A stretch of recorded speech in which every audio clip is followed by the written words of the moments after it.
Kapag sinabing Noipi, mali din niya yan sa madiskarte. Walang arte-arte, palaglang ang atake. Ang daming nagsulputang negosyo, huwag tayong paloloko. Aba Diyos ko, imbis na mag-happy-happy, nag-cry-cry na lang sa Gedli. Pero kung meron ngang patok na negosyo, eto ang DIY o do-it-yourself na nauuso. Dito sa Giginto, Bulacan, may maasim kaming natuklasan. Ay hindi, hindi! Ayan, tabi-tabi po, baka manuno ka. Hello Galogs! Ako nga pala si Edward Agustin, ang CEO ng Eduardo Sukang Pula.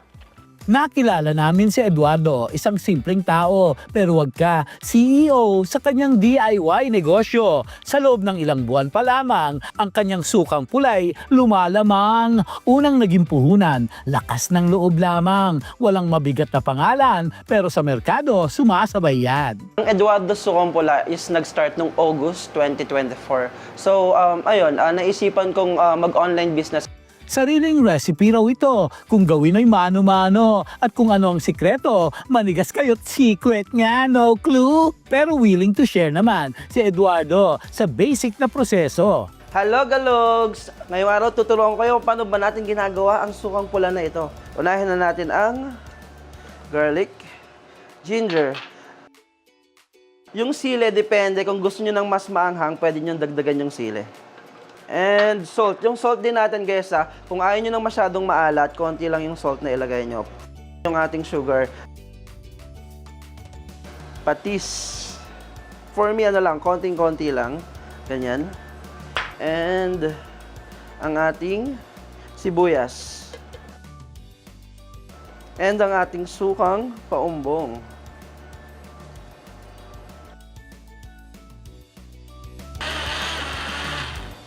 Siyempre, pag natapos na yan i-blend, isasalin natin yan sa bottle and magiging ganito na siya.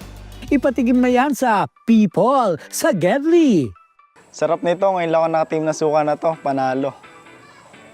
Sarap na sarap ang loko. Pagkatapos mo dyan, maghugas ka raw ng plato. Dito naman sa Valenzuela, may nasagap kaming chika. May pinabulang ideya itong si Robert Lim para sa masa. Ang kanyang dishwashing liquid lang naman ay kiber gawin ng sino man. Actually, di ko talaga sinasadya na pasukin yung DIY dishwashing liquid business.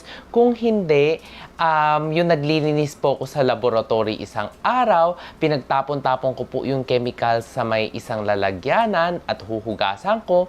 It turns out na ang bilis niyang timplahin at saka yung hinaluan ko ng konting tubig, lumalapot siya. So, Kung ikaw mismo ang didiskarte sa halagang 15 pesos, pati hugasin ng kapitbahay nyo'y mairaraos. Malaking tulong rin ito sa mga nais magsimula ng negosyo dahil sa isang pakete, makakagawa ka na raw ng napakarami.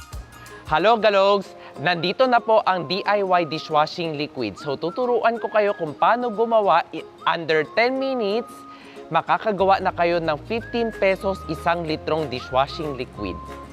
Ito po yung step 1 natin. Kailangan po natin yung Siksik DIY dishwashing liquid. Isusqueeze natin.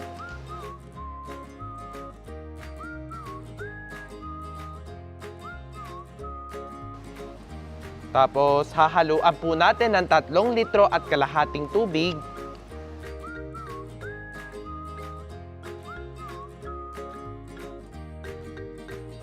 Tapos, imimix lang natin for 10 minutes.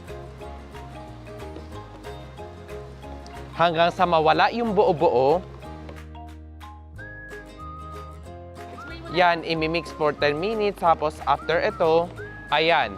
Ito na ang malapot na dishwashing liquid.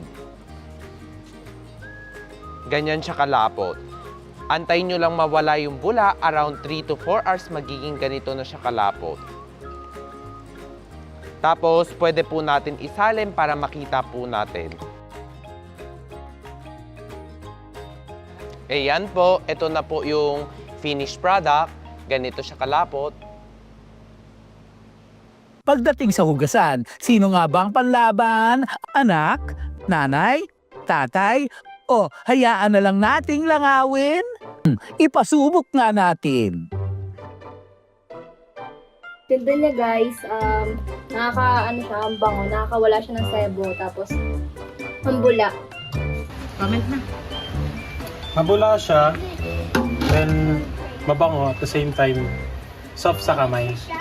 Pero hindi ako papayag, si mama pa rin maghuhugas. Kaninong anak to? Pakainin nyo na lang sa dahon siguro?